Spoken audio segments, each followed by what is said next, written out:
Assalamualaikum warahmatullahi wabarakatuh. Saya ingin bertanya, apakah hal-hal yang tidak dilakukan atau dicontohkan oleh Rasulullah S.A.W. Tolong kalau nulis nama Rasulullah jangan ditulis S.A.W. Ini termasuk orang-orang yang pelit. Nah, bahkan disebutkan orang yang pertama kali meringkas sallallahu alaihi wasallam itu lumpuh tangannya. Karena apa? Karena Allah menyuruh kita bersolawat dan tidak menyuruh kita bersaum. Allah mengatakan ya ayyuhalladzina amanu sallu alaihi wasallimu taslima. Allah nyuruh kita bersolawat. Kenapa kita siap nulis panjang ya? Lalu ketika sampai nama Nabi kita singkat. Kita nggak dapat pahala sholawat, bisa jadi dapat dosa kita. Tatkala menyingkat sholawat untuk Rasul SAW. Maka katakan Rasulullah Sallallahu Alaihi Wasallam. Tidak dilakukan atau dicontohkan oleh Rasulullah Sallallahu Alaihi Wasallam, tapi dilakukan oleh masyarakat saat ini. Apakah disebut bid'ah? Jika tidak, lalu seperti apakah bisa disebut bid'ah tersebut? Terima kasih sebelumnya. Wassalamualaikum warahmatullahi wabarakatuh. Ma'asyiral muslimin, kita harus tahu bahwa ada usaha Zionisme dan usaha kaum misionaris untuk memisahkan Islam dari sumber Islam. Antum tahu sekarang ada jaringan Islam Nusantara atau Jamaah Islam Nusantara, yang mereka ingin memisahkan Islam dari mana?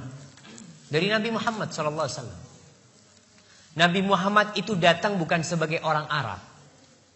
Beliau datang sebagai utusan Rabbul Alamin. Sebagai utusan Allah Subhanahu wa ta'ala. Tugas beliau itu bukan mengarabkan Islam, bukan. Tapi mengislamkan Arab dan mengislamkan dunia. Jadi tugas beliau bukan mengarabkan Islam, tapi mengislamkan Arab. Tatkala Islam sampai ke Mesir, Mesir bukan Arab. Dan Mesir pada waktu itu dikuasai oleh Romawi. Jadi Islam. Kemudian Islam sampai kemana? Ke Spanyol, ke Eropa. Eropa jadi Islam, bukan jadi Arab. Bukan. Jadi Islam. Ketika Islam masuk ke Indonesia, Islam itu mengislamkan Indonesia, bukan mengarabkan Indonesia, bukan. Tapi mereka berpikir, mereka ingin memisahkan Islam dari Arab. Nggak bisa. Islam dipisahkan dari Arab, gimana mau dipisahkan? Nabinya orang Arab. Al-Qur'annya bahasa Arab. Apa bisa sholatnya diganti bahasa Indonesia? Karena Islam Nusantara sholatnya jangan pakai bahasa Arab lah. Kita kan di Indonesia. Jadi Allah Akbarnya diganti Allah Maha Besar. Gimana jemaah? Jadi kalau dikatakan bagaimana masyarakat kita, itu yang terjadi dengan masyarakat kita. Jadi ingin memisahkan Islam dari Islam. Jadi ingin menjadikan Islam itu menjawakan Islam. Jadi Islam dibikin Jawa. Kemarin dimulai dengan membaca Al-Quran pakai lagam Jawa. Jadi Islamnya dijawakan, bukan Islam ini mau mengislamkan Jawa. Karena agama yang diridhai Allah Subhanahu wa ta'ala adalah Islam. Jadi kemanapun kita pergi, kita akan mendapatkan Islam itu satu. Nggak ada Islam Arab, nggak ada Islam Mesir, nggak ada Islam India, nggak ada Islam Eropa, nggak ada Islam Afrika, nggak ada Islam Australia, nggak ada Islam Malaysia. Yang ada Islamnya Nabi Muhammad sallallahu alaihi wasallam. Inna ad-dina 'indallah al-Islam. Islam yang mana? Yang dibawa Rasulullah sallallahu alaihi wasallam. Kalau mau ada nabi baru di Indonesia, sudah berusaha. Kemarin di Indonesia ada nabi namanya Ahmad Musaddiq. Iya. Ngaku jadi Rasulullah, muncul Lia Eden. Muncul orang-orang mau bikin agama baru. Jelas orang menolak, tapi sekarang usahanya dibalik. Bagaimana mengislamkan atau menjawakan Islam. Indonesia ini ada berapa bahasa saya mau tanya? Ada 300 lebih bahasa di Indonesia. Ada berapa suku di Indonesia ini? Ada ratusan suku. Terus mau gimana? Apa setiap suku punya Islam yang berbeda-beda nanti? Ini Banyuwangi Using, Islam Using. Ada Islam Madura. Ada Islam Sunda. Ada Islam, nggak mungkin jamaah. Dan itulah usaha yang perlu diperbaiki ya. Bahwasanya agama yang diridhai Allah ini agama Islam, bukan agama Jawa, bukan Islam Jawa. Terus bagaimana dengan kita lihat tradisi-tradisi? Orang memang kalau kita lihat, ya ana harapkan ada di antara antum nanti yang memiliki niatlah untuk memberikan manfaat kepada orang. Di Indonesia banyak tradisi-tradisi Jawa. Ketika Islam masuk ke Jawa, Islam itu melalui 2 periode. Yang pertama, periode pengislaman Jawa, pokok Islam. Orang Jawa pokok Islam. Dia mau sholat, nggak sholat, yang penting Islam. Dulu ada acara namanya sekaten. Sekaten itu dari syahadaten. Jadi orang dulu masuk pokoknya syahadat dulu. Mau sholat nggak apa-apa. Lalu kemudian Wali Songo, ulama-ulama yang datang ke Indonesia ingin menyempurnakan Islam itu. Islam yang sudah masuk ke Indonesia. Tapi penyempurnaan Islam itu tidak pernah berhasil sampai hari ini. Karena ketika mereka sedang berusaha menyempurnakan Islam, masuk Belanda dengan salibnya. Masuk Belanda dengan salibnya. Masuk Belanda dengan misionarisnya. Bahkan sebelum ada Al-Quran diterjemahkan ke bahasa Madura, sudah ada Injil berbahasa Madura pada waktu itu.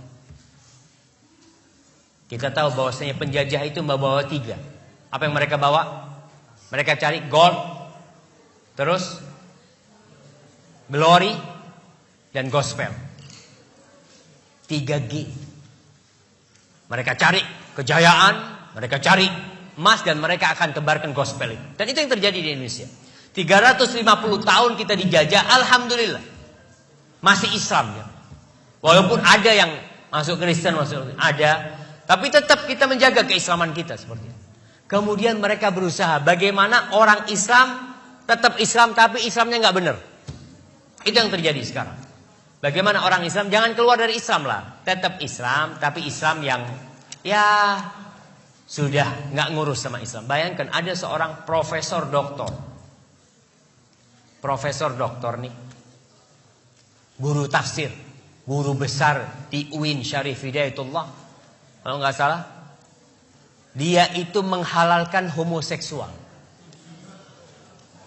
Dan dia ingin merubah undang-undang agama. Kalau di situ kan ditulis undang-undang calon mempelai lelaki dan perempuan, dihapus, nggak harus lelaki perempuan, boleh lelaki sama lelaki kamu. Na'udzubillah min dzalik. Ini usaha untuk merusak Islam itu sendiri. Yang mungkin antum kenal dengan Islam liberal ya, seperti itu. Itu usaha untuk merusak agama Allah Subhanahu wa taala. Jadi kalau dilihat bagaimana tradisi-tradisi, kita lihat tradisi itu, kalau tradisi itu tidak ada hubungannya dengan ibadah, ya nggak ada masalah. Tapi kalau sudah hubungannya dengan agama tradisi itu, maka yang mana yang harus diikuti? Tradisi apa agama? Agama Allah Subhanahu wa taala. Tinggalkan tradisi. Namun orang yang meninggalkan tradisi akan menyulut api permusuhan. Betul.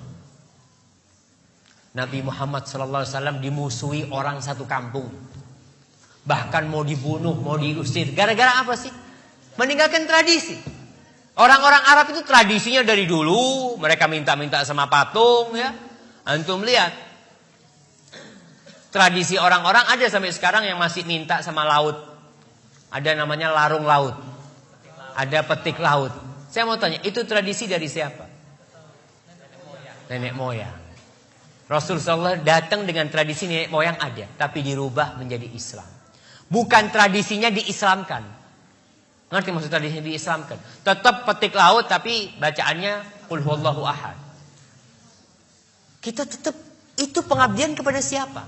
Kita kepala kerbau kita berikan kepada siapa? Ketika ke laut itu. Kepada Allah? Bukan. Kepada jin-jin penunggu laut kita lempar ke sana. Minta keselamatan kepada siapa? Kepada Allah. Bukan. Maka lihat kepada tradisi-tradisi tadi. Kalau memang tidak ada dalam Islam, tidak diajarkan oleh Nabi, kita tinggalkan. Karena kita hambanya Allah. Dan kita bukan hamba siapa-siapa. Hadza wallahu a'lam bissawab. Nah.